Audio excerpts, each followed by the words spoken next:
Hi, everyone, and welcome to the Propcast. My name is Louisa Dickens, host of the Propcast and co-founder of LMRE, the global PropTech recruitment and search consultancy. In this podcast, we'll explore how the digital evolution of the real estate industry is impacting the property market. The aim of each episode is to introduce you to a PropTech innovator and discuss how their work has created a shift in focus when it comes down to digitizing the built environment. If you're interested in finding out more about PropTech or applying for a job in this space, or keen to know who the big players are that are moving and shaking the real estate industry up, we have you covered, and we will be bringing you an episode each week to connect you to the VCs, PropTech startups, and real estate professionals from around the globe. Also, a big shout out to our sponsors of the podcast, ReamTech and Cretech, who you will hear from during the episode. It's my pleasure to introduce two executives from GuestC, Paul Zukauskas, VP of Customer Success for North and South America, and Joseph Binestock, Director of Sales for the Americas. For those who are not familiar yet with the company, Guesty is a short-term rental property management platform that enables professional hosts and property management companies to automate and streamline their daily complex operational needs, from guest communication to accounting. Most recently, the company announced a $50 million Series C funding following an unimaginable year for the industry, bringing Guesty's funding to, I think it's just over, 110 million, which is pretty amazing, and cementing it as the highest funded PMs in the alternative accommodation ecosystem. And so congratulations to that, guys. In summary, what we're going to talk through on the podcast with Paul and Joseph, we'll talk through the changing times of short-term rental, what to expect in terms of summer and winter trends as well. There's some stats which have kind of shocked me, which we'll go into in a bit. We'll talk about their recent acquisitions they've made and what it's really meant for their business. At the end, we'll also delve into a bit about the changing consumer behavior they've seen and travel recovery. Lots of us, I know, are all looking to get back out to events or just even take a break and go on holiday or go see our family. So I'm looking forward to hearing a bit more about that. But look,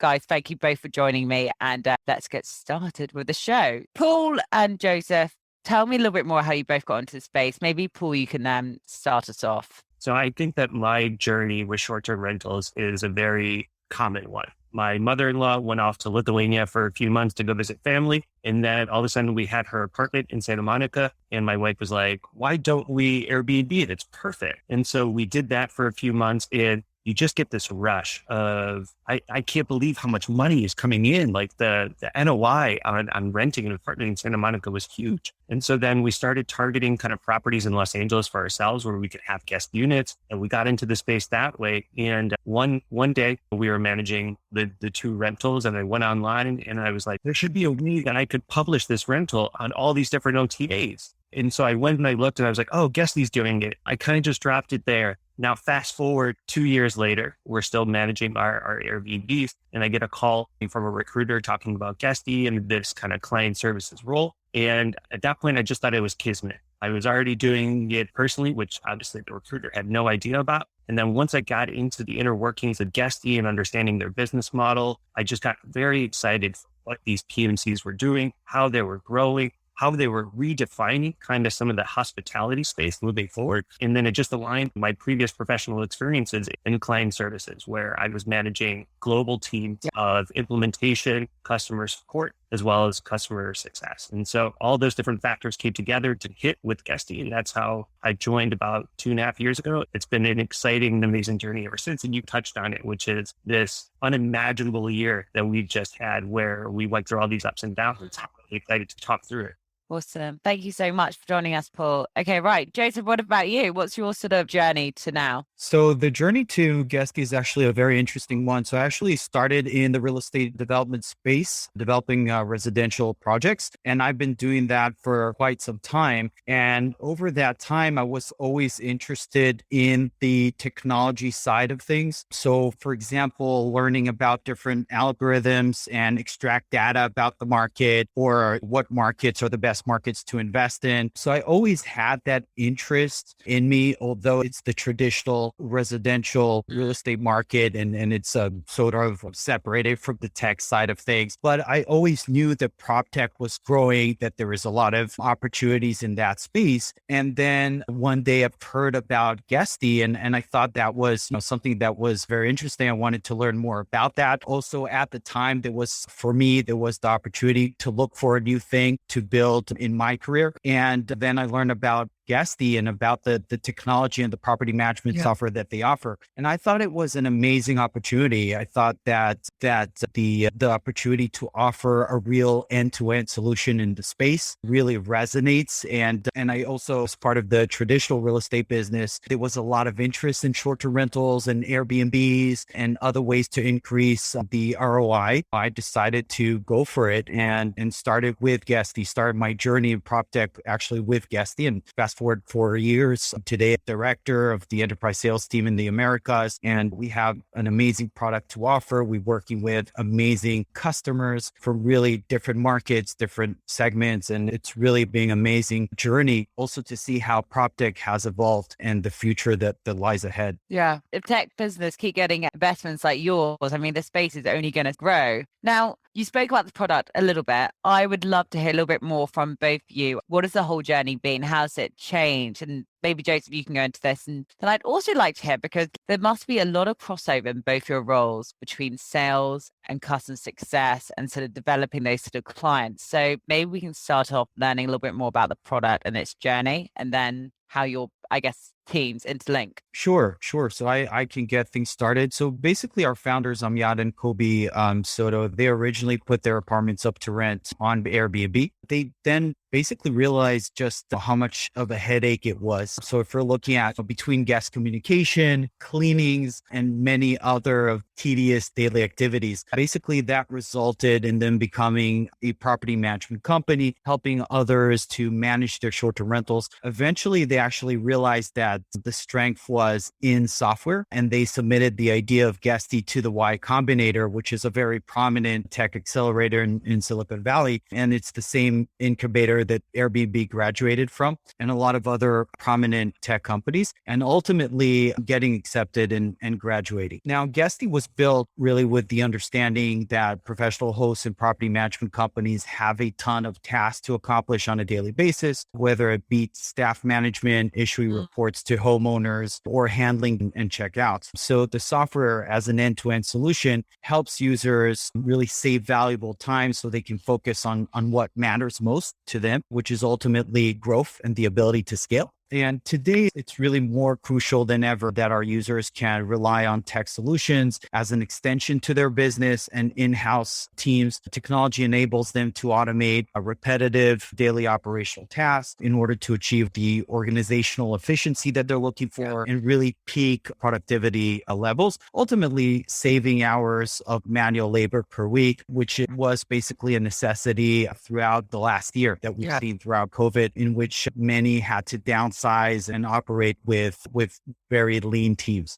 Definitely, we managed to provide a lot of value and have a lot of impact for our users, which was a real positive. You mentioned about getting rid of better tasks. You were quite kind in the way you said it. I think lots of people, there's a big debate about tech getting rid of all these jobs in real estate. I'm just like, obviously, I'm a big believer. No, it's creating so many jobs, which obviously these are two brand new roles, which both of you are and teams you're heading up. But tech really helps get rid of these really boring, mundane tasks, which none of us want to do. And we just need to sort of enjoy it. Now, Paul, why don't you talk us through, we've learned a bit more about the product now. Now, talk us through, how do your teams work together? And maybe we can learn a little bit more about your customers too. Joseph is on the sales side, and the customer success handle customer post-sale in their kind of customer life cycle journey. Joseph and his team do a great job of kind of creating awareness of the product, running a lot of demos, kind of agreeing with some commercial terms. And then they help usher the account into our onboarding. From onboarding, we have a dedicated implementation team that kind of takes over and will help kind of connect you into whatever OTA channels you want to connect to,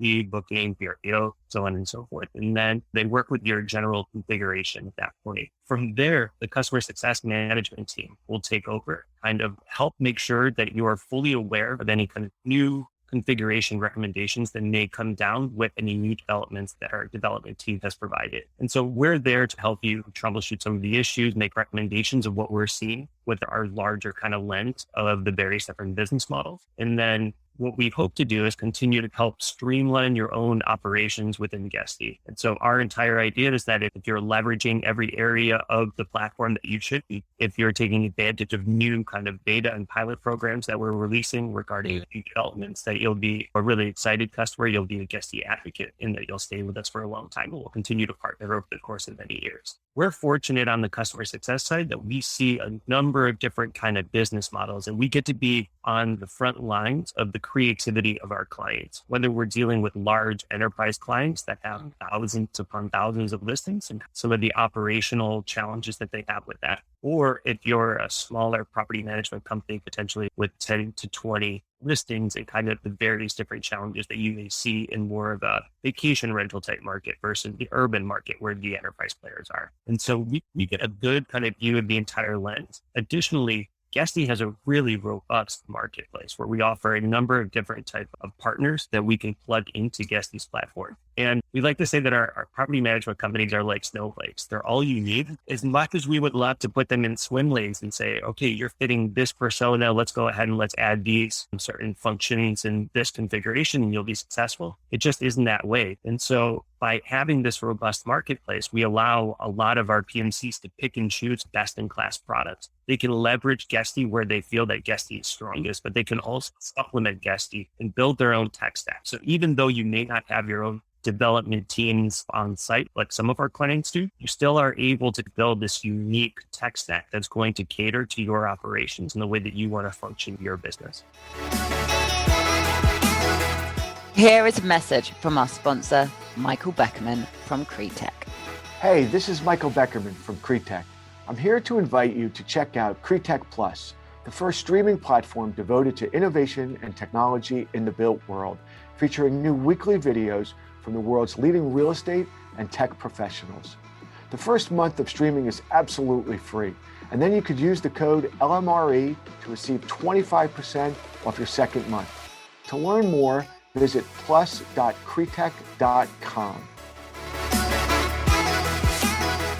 So in terms of, I guess, keeping customers happy and obviously the extremely tough year businesses had, this kind of leads us well on to the next question. How did COVID affect your business? How did you guys manage and support your customers? I don't know who wants to go on this question. So obviously when COVID hit, when we're talking about late March, I believe that there was just sheer panic that kind of came across our business, both for us internally, and we saw it externally as well, as we saw heavy kind of regulations or restrictions on travel, cross borders, interstate. We saw specifically here in California, we saw entire counties ban short-term rentals, right? As everybody was trying to figure out what was going to happen. And so that obviously led to this domino negative effect, which, is well documented. You can see across multiple industries. I still can't believe we witnessed here, specifically in the Americas, where we have the luxury of traveling across state lines. What we saw is this decrease in urban states, but this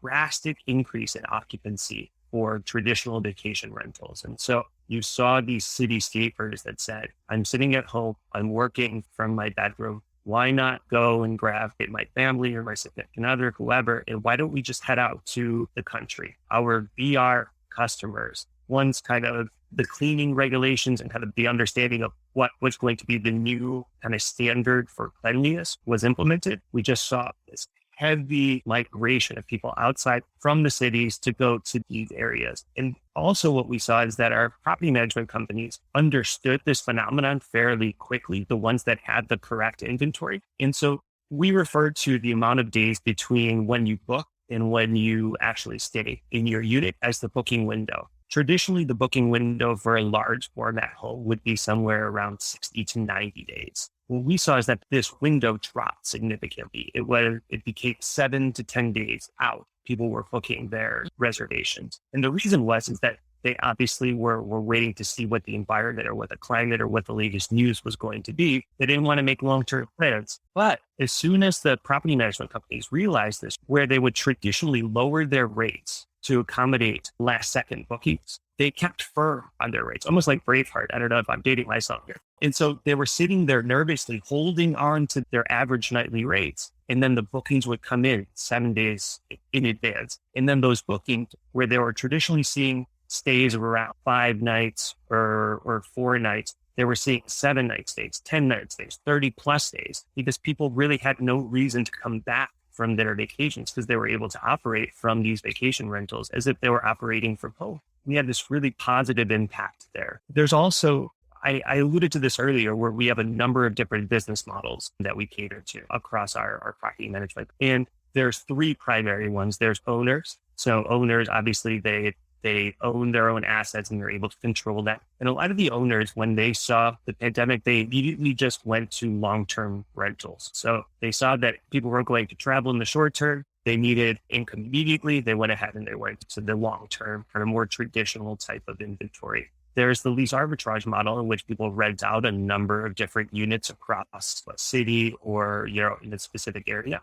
This model saw heavy losses because people were still due the rents on those units, but they weren't getting any of the supplemental income from the short-term rental. So we saw a drop in kind of the lease arbitrage model. But that led to the growth of now what is the management model, in which you're doing rev share across both the owner of the asset and the property management company. And that looks like the business model that's sustained best across the pandemic for us. And so if we're now looking at, obviously, we're in summer now, did you predict what was going to happen in terms of rentals? And have you got any sort of future predictions for what's going to happen in this winter coming? Because obviously no one knows what's happening in the world. No one knows if there's going to be a third strain. Joseph, maybe this is something that your sales team can pick up, even though it's difficult to predict. No one has a crystal ball. Yeah, in terms of the predictions and in terms of the trends, what we're looking at really is really more about the sales cycle and the changes that happen to the sales cycle during COVID and how we made these adjustments. So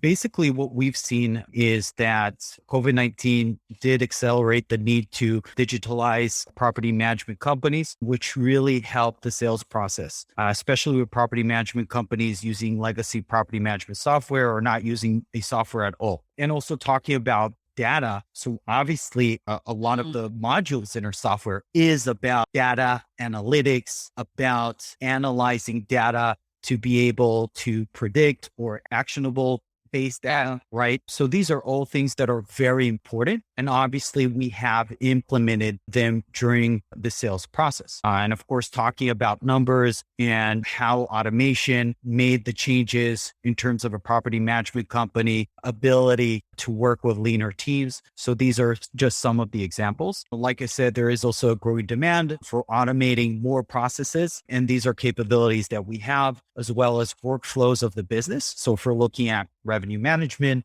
operations such as cleaning and maintenance, communication, channel management, distribution, especially as teams, of course, have become leaner and smaller. Also shifting the focus to more of an end-to-end solution. So that is something that has become very important for property management companies, especially the ones who are decentralizing their system using multiple tools. Maybe they're looking to centralize everything with a single property management software. So that was something that we've seen as a trend. And of course, the ability to increase marketing and distribution channels, direct and via the OTAs. Just to give you an example, a lot of companies that were predominantly direct, now we see the shift into different type of OTAs. Obviously, during COVID, primarily vacation rental based OTAs like Vrbo and also Airbnb that has seen tremendous growth in that space. So that was also, of course, a big emphasis in the process. And one last thing that I think was also very important, obviously the sales cycle has been more focused on the ability to build rapport with customers online via video calls, emails than ever before, because the face-to-face interaction was not there during that time. So that was also something very important that we've seen as like a trend. I guess with you guys have been acquiring other businesses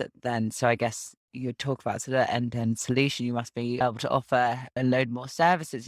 Your porter, I'd love to know a bit more about what these acquisitions have meant for your business and all the services you can now provide for your customers and hopefully help retain them. You can obviously work on the rapport, but also surely they want to stay with you if you can offer so much more. Would you like to go into a bit more about the recent acquisitions? Yeah, sure. So basically, as you mentioned, we have acquired MyVR and Your Porter recently. Both moves really continue the mission to empower hosting businesses of all sizes, from family-run small businesses to enterprise hospitality brands. And this is something that is very important to us to have the ability to cater really to any type of user, any type of segment in the space. It will also further the consolidation and the way that we standardize the industry. I think that is something that is very important. And we've seen that evolve over the last couple of years. Obviously, we see COVID as an accelerator to that. And of course, in terms of the short-term rental ecosystem as an alternative accommodation, we see it continuing to become more of a mainstream. So if you've seen like hotels as they go to, now it's vacation rentals and short-term rentals who are basically in the spotlight. So that is something very important. And with an increasing user base that expects the comfort of a home with the amenities of hotel, I think we are in a great position really to offer a variety of tech solutions to really accommodate a wide range of users and customers, right? The guests. So it's very exciting. Congratulations on those acquisitions. And obviously with the Series D, who knows, maybe you guys have something else up your sleeve. I have absolutely no idea. Has the business got any plans for anything exciting coming up with your recent raise, or what are you going to do with it? Is it maybe a new part of the product coming out? Yeah, so I can talk about the recent raise. So essentially we will use the investment and growing the team to power, of course, the year of hyper growth in key markets. So obviously we see this year and 2022 as years with a number of opportunities for growth, also to enhance product capabilities, to serve diverse customer segments, onboard top-notch talent, and ultimately be a pillar of support for entrepreneurs who have built businesses off basically the democracy of the hospitality industry. And that is something that we think is key to success. And then we see that trend accelerating over the next couple of years. Awesome. I'm very excited to see what's to come for Guesty. I founded LMRE back in 2019 with co-founders Brad Bartlett and Richard Lloyd. We knew there was a better way to recruit, a more comprehensive, client-led focus, delivering exceptional talent on demand to the movers and shakers of the prop tech world. LMRE was founded with the foresight of being innovative and on the front foot of reimagining real estate landscape. Today, we expertly match the leading prop tech minds of innovative organizations who are shaping the future of the built environment. If you're hiring now or looking to be hired, why not check it out at lmre.tech. And one of our specialist consultants will be in touch to listen to your needs and come up with a tailored solution for your business or your own personal job search. Now, 90% of recruiters who post through LMRE get quality candidates through the site in just one day. So why not try it out at www.lmre.tech. Now, Paul, is there any other trends you want to share with us about the consumer behavior or travel's recovery, which we haven't gone into yet? I was thinking about the question that you asked earlier about what does the winter look for us and what is the summer. Our marketing team works really closely with our BI team internally, and they're constantly analyzing kind of year over year reservation metrics, right? And so at this time in 2019, what was the booking volume in November? Mm-hmm. So when we're looking at kind of life years, we're seeing that already we're 150% higher in our reservation volume right now for November and December at this time than we were in 2020. So obviously that's a COVID year, but really what was 2020? Nobody really knows that data. Is it real? Is it not? So we're looking back even a little bit further, right? So let's use 2019 as a benchmarking and see travel recovering the right way. Are we seeing kind of these metrics? And what we are seeing in November and December right now versus 2019, we're seeing 80% increases in reservations. I think it shouldn't be that hard for us to understand the reasons why. A lot of travelers went an entire year without leaving their home or without actually getting out there in crossing borders or having experiences. And so once we got this little lax of, hey, you don't have to wear a mask anymore in the United States, or people are getting vaccinated, we do see this pent-up travel demand, and it is very real. And I think our property management company are very in tune to this as well. And so they're increasing their rates, or they're holding firm on their rates. They're still getting these bookings well in advance. So if people were late comers in June or July, in the early part of this summer, chances are they're probably not going to be able to get the type of accommodation that they're looking for, at least in the United States, in late summer. It's the same in Europe, by the way. Looking at various places, and honestly, the prices are through the roof. You're exactly right, because PMCs know that they can get those It's all about traditional economic supply and demand.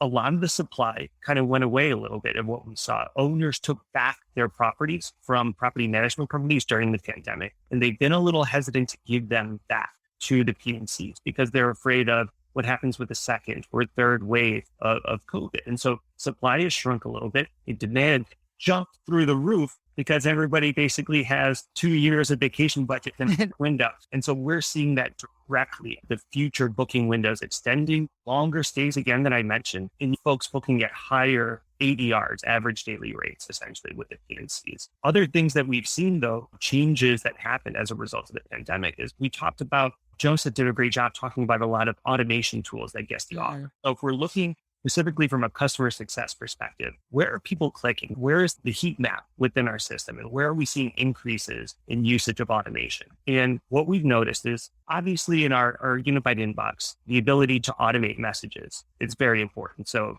guest checks in, they automatically get an email, right? When guest checks out, they automatically get an email. Mid-stay, how's your stay going? Automatic messages going out to the guests. We saw a 55% increase in usage in our automated messages. We saw that almost immediately following COVID. So what that led us to is that the teams got leaner, essentially. So property management companies said, we're really heavy on resources right now. We're offering a top-notch guest experience, but is this really something where we want to invest in long-term or we automate this? And so they slimmed down their teams a little bit. What this did, though, during the low kind of occupancy season, it allowed them to focus on their operation, where they can actually maximize their return on their software investment with Guesty. And one of the key areas for them was the automated messages. Something that Guesty just was kismet. They got lucky that they released these two type of features was the rental agreement and the check-in form. The check-in form was phenomenal because it allowed PMCs to gather a lot of user information. So they were able to take in the user's email, their phone number, whatever it is. Great way of getting data. Exactly right. Because they had these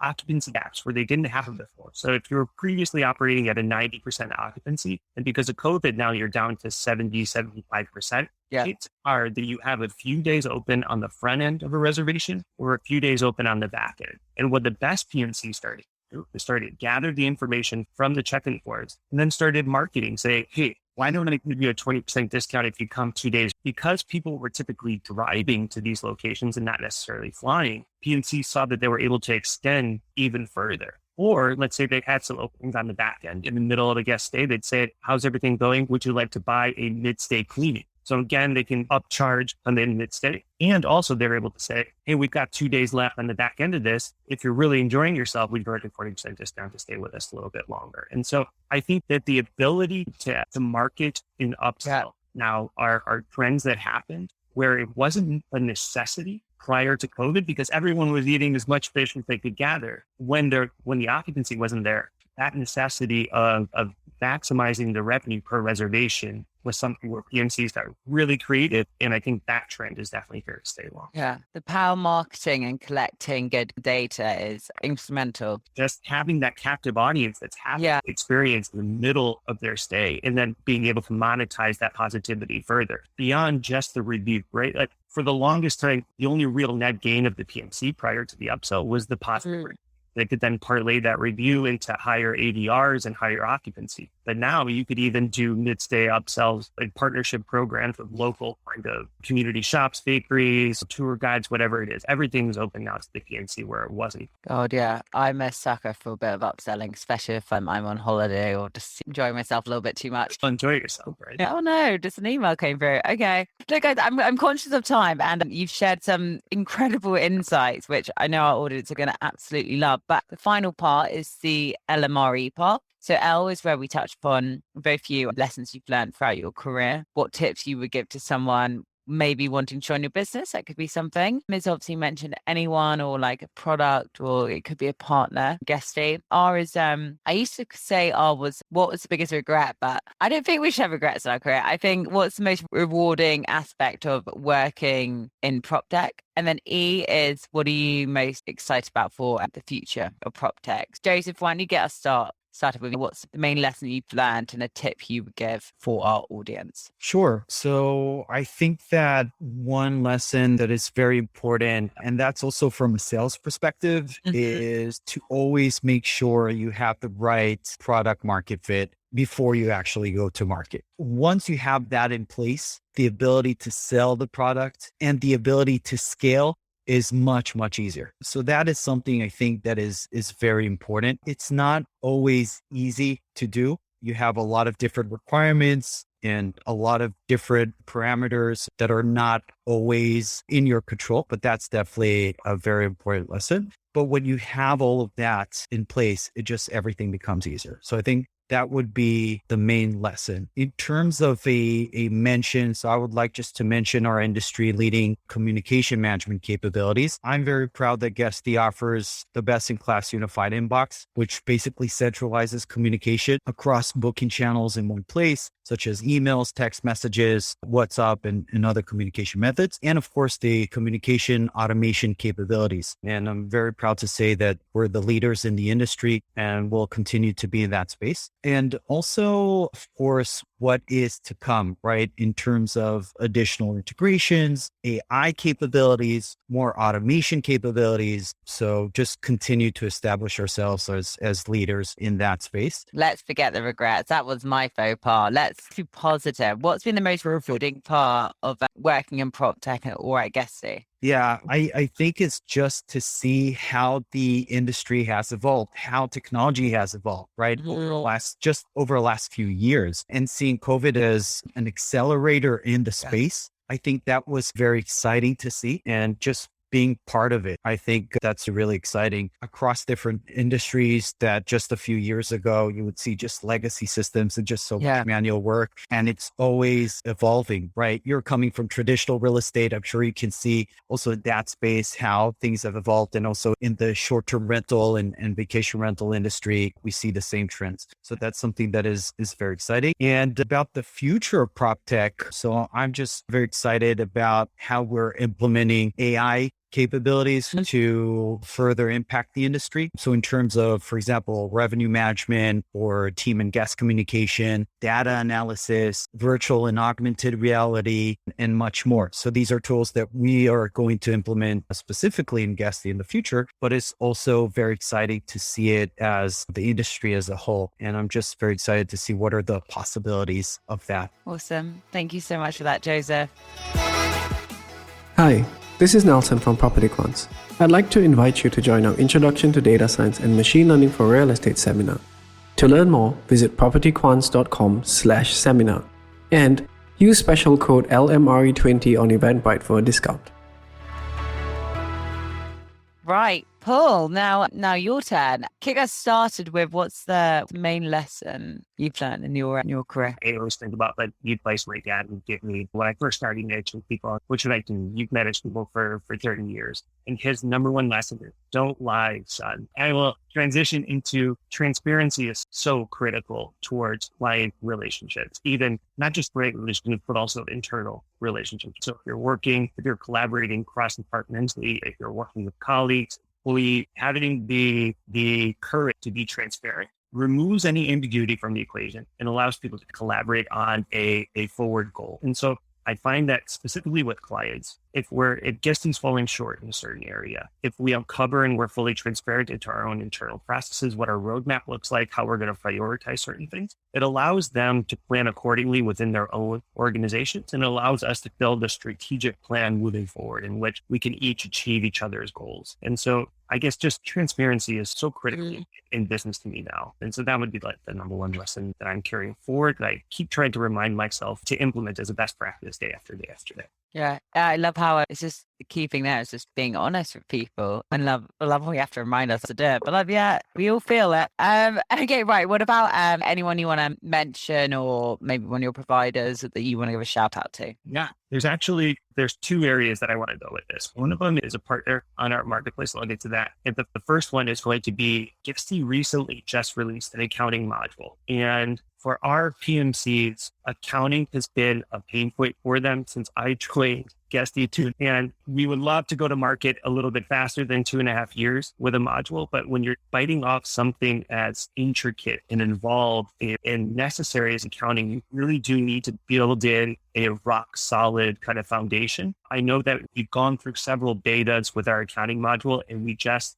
I think as early as last week or maybe a few weeks ago, went GA. So for our general audience are now basically enabling the accounting module. And one of the nice things about this module is it allows for the flexibility of the PNC. So I talked about it before, how nice it would be to just put every single one of our clients into a swim lane of configuration. It just isn't true. And so we needed to build an accounting function that was going to be as flexible as the businesses that are going to be using it. And so far, it is battle tested across large organizations, small organizations, and it's really holding its own right now. And so I'm really excited for how this is going to further elevate the Guesty offering for our PNCs, reduce a lot of redundant tasks, take away hopefully some of the hours that they're paying all these accountants as vendors for them. And that hopefully just having that really tight financial information and knowing where your money is at any given time and which owners are due a certain amount of money is going to be just a lifesaver for a lot of our accounts. And so from a customer success perspective, I'm excited because it's going to make my job a little bit easier as well. And then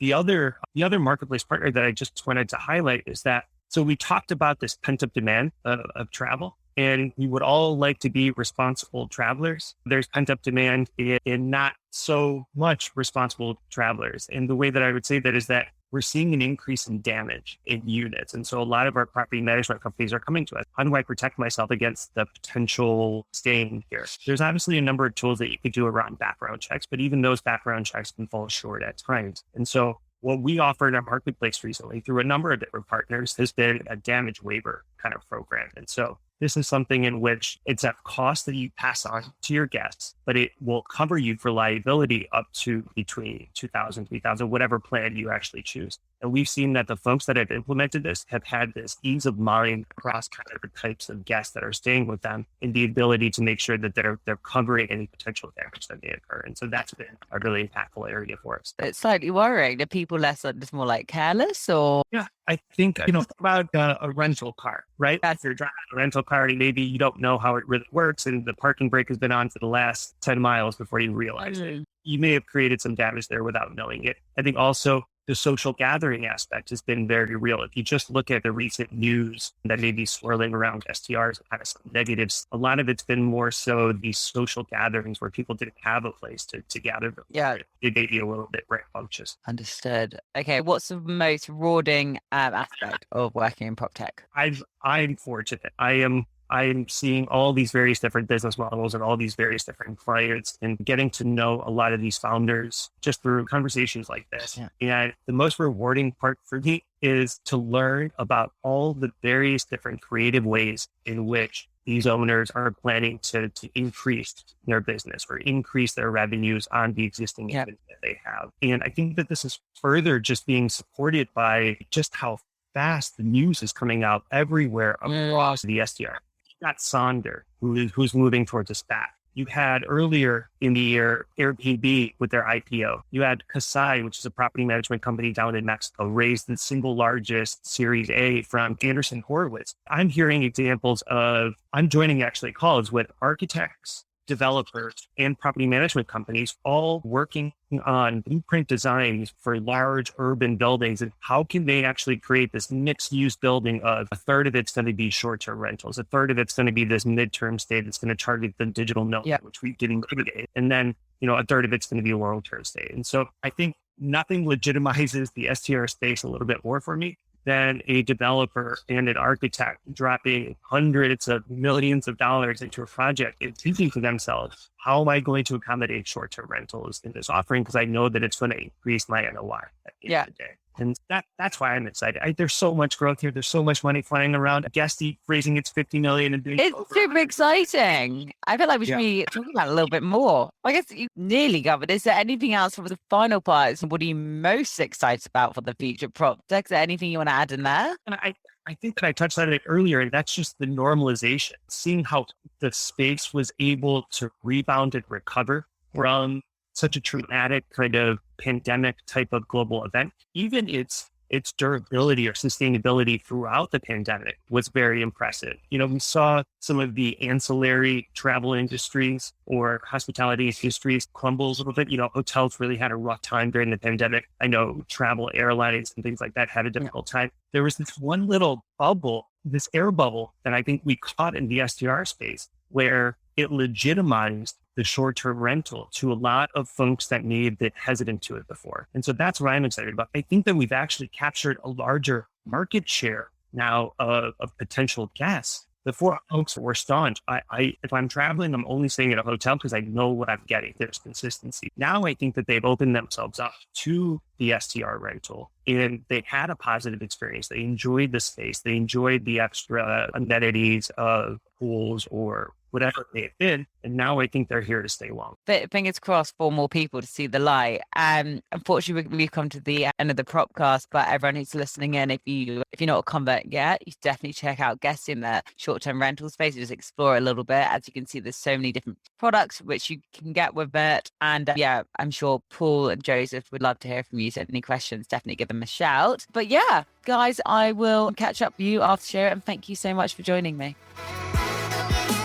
Thank you for joining us this week on the Propcast, and a big thanks to our guests and our sponsors, Cretech and Reamtech. Make sure you visit our website, lmre.tech, where you can subscribe to our newsletter, keep up with our industry news and events, or if you're looking for your next career move, it's all on there. The Propcast can be found on iTunes, Spotify, and YouTube, where all good content is found. Whilst we're at it, if you found value in the show, we'd appreciate it if you could spread the word and tell a friend about it, or even write us a review. And I'll catch you next week.